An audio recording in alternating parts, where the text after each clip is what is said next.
Assalamualaikum warahmatullahi wabarakatuh. Ahmaduka ya ghafuru ya syakuru masalli wa sallim barik ala sayyidina wa lana Muhammadin wa ala alihi.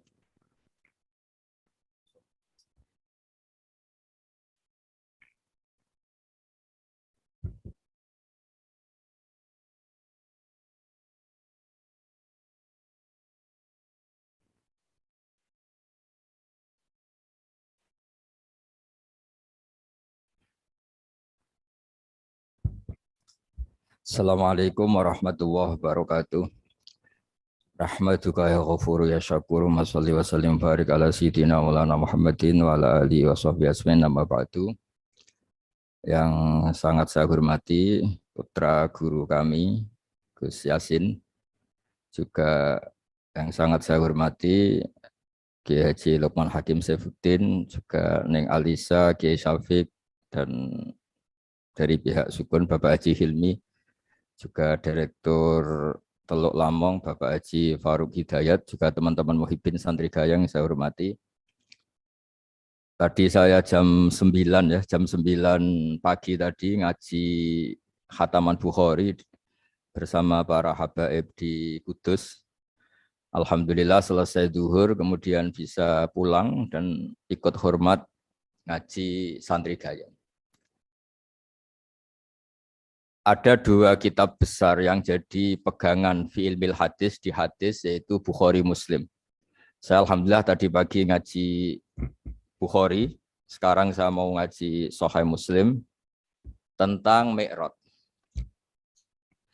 Dari sekian cerita Mi'raj yang mungkin jarang disebutkan adalah riwayat di Sahih Muslim. Di kitab saya halaman 83 saya baca. Di antaranya dijelaskan falamma alau nasama ad-dunya. Jadi di peristiwa Mi'raj yang jarang diceritakan orang itu, Rasulullah itu ketemu Nabi Adam. Dan Nabi Adam itu disebutkan di sini faidan an yaminihi aswidatun wa an yasarihi aswidatun. Dari sisi kanan itu ada kelompok besar, dari sisi kiri juga kelompok besar. Saya baca teks aslinya ya, tabarruk ya, supaya dapat berkah dari bahasa Rasulullah SAW. Ini cerita Nabi ketika ketemu Nabi Adam. Fa idza nazara qibala yaminih dhahika wa idza nazara qibala shimalih baka. Nabi Adam ketika melihat ke kanan itu senyum-senyum, senang sekali. Tapi kalau melihat ke kiri itu nangis. Lalu Rasulullah SAW tanya ke malaikat Jibril, itu siapa? Itu Adam. Dan yang kelompok di kanan itu ahli surga, maka beliau kalau melihat senang sekali, dan kalau yang di kiri itu ahli neraka, kalau beliau melihat itu susah sekali. Artinya apa? Betapa susahnya jadi Nabi Adam itu. Jadi kalau misalnya ada koruptor ketangkep gitu ya, yang nangkep ya cucunya, yang ditangkep juga cucunya. Kalau kita punya anak 10 itu, terus yang satu misalnya nyuri milik temannya, milik saudaranya itu, sing naboi ya anaknya, yang ditaboi juga anaknya. Kayak apa tersiksanya seorang Nabi Adam? Karena nggak punya pilihan, pasti dari sekian kasus dolim dan mazlum, yang mendolimi maupun yang didolimi itu pasti anak cucunya. Jadi betapa susahnya seorang Nabi Adam. Jadi termasuk kearifan kita sebagai manusia itu belajar dari takdir yang kita hadapi, yaitu keterbatasan kita sebagai manusia. Kita harus bisa ngelola kegagalan, terima qadha qadar. Makanya kata Mbah Mun, abahnya Gus Yasin itu sering cerita ke saya, iman itu paling dhuwur itu iman qadha qadar, khairihi wa syarrihi minallah. Kita harus punya kesiapan iman khairihi wa syarrihi minallah. Bahwa segala kebaikan, segala syar itu sudah digariskan oleh Allah Ta'ala. Kita bisa apa sebagai manusia? Jadi pertama Nabi Muhammad ketemu di as-sama idunya, langit paling dekat, itu ketemu Nabi Adam dengan kondisi seperti tadi. Kalau melihat ke kanan itu senyum, karena itu anak-anak beliau, turunan beliau yang ahli surga. Kalau melihat ke kiri itu nangis, karena itu cucu beliau yang ditakdir tidak jadi orang baik. Artinya kalau ada peristiwa sosial apa saja, yang satu zalim, yang satu mazlum, atau yang satu benar, yang satu salah, atau sama-sama benar tapi salah paham, itu semua adalah cucu Nabi Adam alaihis salam, dan itu membuat beliau kadang-kadang dohika, kadang-kadang senyum, kadang-kadang baka, kadang-kadang nangis. Jadi itu yang menjadikan tambahnya arifnya Rasulullah Shallallahu Alaihi Wasallam. Saya teruskan. Qultu ya Jibril man hadza qal hadza Adam wa hadhil aswida an yamini wa an shimali nasamu bani. Fa ahlul yamin ahlul jannah wal aswida allati an shimali ahlun nar. Fa idza nazara qibala yamini dhahika wa idza nazara qibala shimalihi baka. Itu seperti misalnya kita punya anak 5, yang satu sukses jadi profesor doktor atau jadi orang alim, yang satu sekolah saja agak naik, misalnya sudah agak naik, entekno dunya itu nghabiskan harta itu kan. Tapi barokahnya itu mungkin kita mau jadi sombong enggak jadi itu karena punya anak yang enggak sukses. Mungkin barokahnya punya anak enggak sukses itu meredam keangkuhan kita, terus kita menjadi orang yang sopan dengan tetangga, dengan orang lain karena dipaksa punya hal-hal yang seperti itu. Jadi semua yang ditakdir Allah kalau kita ridho itu pasti baik. Karena ya kata yang ngarang kitab hikam itu orang tawaduk itu kalau dinasehati pakai teks saja tidak cukup. Kalau punya utang itu tawaduk sendiri gitu. Guyonannya orang-orang kiai gitu. Ada orang sombong. Supaya ada sombong kalau dia ketemu orang yang ngutangin itu pasti sopan sendiri. Jadi kalau dinasehati suruh sopan susah. Tapi kalau ketemu orang yang ngutangin atau ketemu orang yang dia butuh pasti dengan sendirinya sopan sendiri. Atau ketemu orang yang menjadikan anaknya dapat pekerjaan, menjadikan keluarganya dapat job pekerjaan. Pasti dia sopan sendiri karena utang jasa. Nah kalau kita pasti sopan sama orang yang ngutangi kita, yang menolong kita, apalagi dengan Allah Ta'ala yang semua yang kita pakai pasti dari Allah Ta'ala. Dengan demikian sudah keharusan kita sangat-sangat sopan pada Allah Ta'ala. Yang implementasinya dengan sujud dan dengan sholat. Itu juga yang dibawa dari hasil Mi'raj. Ini saya baca teksnya ya. Saya tadi jam 9 baca Bukhari di Kudus sama beberapa habaib, alhamdulillah. Sekarang saya teruskan dengan Sahih Muslim. Termasuk kitab 6 yang paling dipakai ahli sunnah itu Al-Kutubus Sittah, yang paling pokok itu adalah Bukhari Muslim. Terus kemudian naik-naik terus ketemu Marartu bi Musa alaihi salam. Ini nabinya Bani Israel. Saya kemudian ketemu dengan Nabi Musa alaihi salam. Nabi Musa itu nabinya Bani Israel. Jadi orang Bani Israel itu bawaannya itu protes. Protes itu komplain. Ketika makomnya beliau dilewati Rasulullah SAW, kelas beliau sebagai nabi, beliau nangis.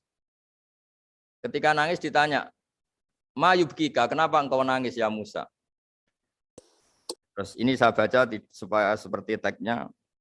Kata Nabi Musa, Robbi hadza ghulamun ba'astahu ba'di yadkhulu min ummatihi al-jannata aktsaru mimma yadkhulu min ummati.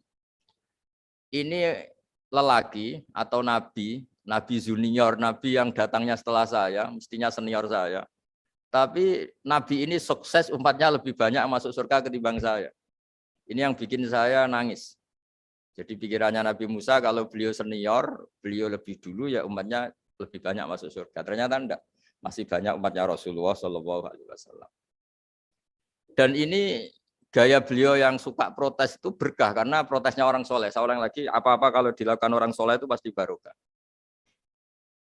Ketika Rasulullah dapat perintah 50 sholat, itu Nabi Ibrahim pertama yang dilewati karena di langit paling atas dibanding nabi-nabi yang lain. Itu Nabi Ibrahim diam karena beliau tidak punya tradisi protes.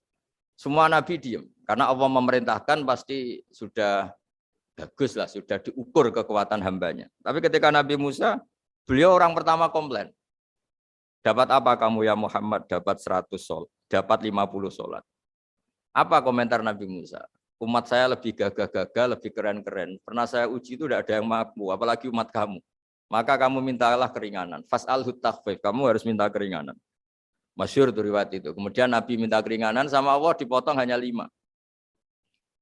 5 masih 45, dipotong lagi 5 masih 40 sampai 9 kali pemotongan, akhirnya jadi 5 sholat. Itu satu menjadi pelajaran bahwa hubungan dengan Allah Ta'ala itu tidak perlu malu, karena Allah itu suka kalau dimintain. Mestinya kan dipotong 5, minta lagi sungkan, dipotong lagi 5, minta lagi sungkan, tapi ternyata berkali-kali. Bahkan ketika sudah 5 itu Nabi Musa masih bilang, ya Muhammad minta lagi keringanan. Jadi kalau itu dikabulkan itu jadi tidak ada sholat itu kalau 5 masih minta. Nah, sampai Rasulullah itu tanya ke Jibril, ya Jibril bagaimana dengan gaya komplainnya Nabi Musa? Hiddah itu sering komplain. Jawabnya malaikat Jibril, ya roh khiddata. Allah tahu betul tentang komplainnya Musa dan Allah senang. Ya karena bawaan beliau begitu. Ini penting saya utarakan bahwa dalam Islam itu orang yang lemah lembut, yang samahah, Awwahun halim kayak Nabi Ibrahim itu juga Allah suka. Yang suka komplain tapi demi hak, bukan demi konflik. Saya ulang lagi, demi hak, bukan demi konflik. Juga Allah suka. Itu kita menjadi dapat sholat yang hanya 5, itu barokahnya komplainnya Nabi Musa. Karena kita yang lemah ini diukur dengan umat beliau yang kuat. Ternyata umat beliau tidak kuat. Barokahnya tidak kuat itu dipakai tolak ukur, apalagi umatmu ya Muhammad. Kemudian itu yang menjadikan Nabi sebagai orang yang sangat tawaduk, karena yang merintahkan itu senior. Meskipun kita tahu Nabi Muhammad itu Sayyidul Awwalin wal Akhirin, tapi secara lahir, secara jusmani beliau lahir paling belakang, dan secara lahir juga beliau Nabi paling terakhir. Jadi secara hukum adab beliau harus sopan. Tentu sopan itu jadi panutan kita. Meskipun kita tahu hakikat beliau adalah Sayyidul Awwalin wal Akhirin. Secara hakikat. Nanti kita bicara lebih jauh tentang jusmani dan ruhani. Nah akhirnya keturutan sampai 5 sholat yang kita lakukan sekarang itu barokahnya komplainnya Nabi Musa. Banyak di cerita-cerita kitab hadis. Ketika Nabi Musa ngaji sama Nabi Khidir, itu komplainnya Nabi Musa menjadi fikih yang luar biasa, kata kitab Ibnu Hajar al-Asqalani, Fathul Bari. Ketika beliau ngaji sama Nabi Khidir, kemudian Nabi Khidir itu dipinjemin perahu sama masyarakat. Sudah dipinjemin karena beliau majanan ya, dikasih gratis. Tapi di tengah-tengah perjalanan perahunya itu dilubangi. Nabi Musa komplain, akhirat tahal itu khriqo ahla, masa kamu lubangin padahal kamu naik, nanti gimana, kamu sudah pinjem, nggak bayar, masih ngerusak lagi, itu apa-apaan. Nabi Khidir ya rileks saja, ilmu kamu belum cukup untuk menganalisis ini. Begitu juga ada 3 peristiwa yang Nabi Musa itu selalu komplain. Apa yang dikatakan Ibnu Hajar al-Asqalani itu kitab yang sangat bagus sekali. Justru dengan protes itu Nabi Musa punya kelas di atas Nabi Khidir. Karena orang nggak boleh sukut alal mungkar. Karena secara fikih orang itu tidak boleh mendiamkan sesuatu yang buruk. Kita tahu dalam aturan fikih, di antara kewajiban kita adalah ingkarul mungkar. Mengingkari sesuatu yang memang harus diingkari. Ya meskipun tentu tidak dengan sikap destruktif yang merusak dan apa. Tapi yang nggak baik tentu kita ingkari. Perilaku Nabi Khidir yang melubangi perahu yang tidak miliknya, padahal yang punya perahu sudah menonton, itu perilaku yang enggak baik. Sehingga Nabi Musa protes. Justru protesnya Nabi Musa ini menjadikan beliau selalu di kelas fikih terbaik, yaitu ingkarul mungkar, mengingkari barang yang harus diingkari. Tapi tentu Nabi Khidir juga enggak salah, karena beliau punya perhitungan, di depan nanti itu ada begal-begal, ada kekuatan yang enggak baik, yang selalu akan membegal perahu-perahu yang kondisinya sempurna. Nabi Khidir punya perhitungan, kalau ibarat mobil ini spionnya kok enggak dipecah, enggak diambil, itu termasuk mobil bagus, pasti digarong. Tapi gara-gara spionnya dipecah dulu sama Nabi Khidir, terus depannya dilumuri apa supaya enggak menarik, ini selamat. Jadi perhitungannya Nabi Khidir, wa kana wara'uhum maliku ya'khudhu kulla safinatin ghusba. Di beberapa tafsir diartikan safinah ay sholihah, karena di depannya nanti akan ketemu orang-orang yang dolim yang selalu ngambil perahu-perahu yang bagus. Caranya gimana supaya perahu itu gak diambil? Ya karena mereka hanya ngambil yang bagus, ya dirusak dulu supaya gak bagus. Kalau ya gak bagus nanti lolos dari garong tadi, dari pengambilan secara dolim tadi. Jadi Nabi Khidir gak salah karena ada visi seperti itu. Nabi Musa protes juga agak salah karena memang tugasnya fikih itu ingkarul mungkar, mengingkari barang yang memang enggak benar.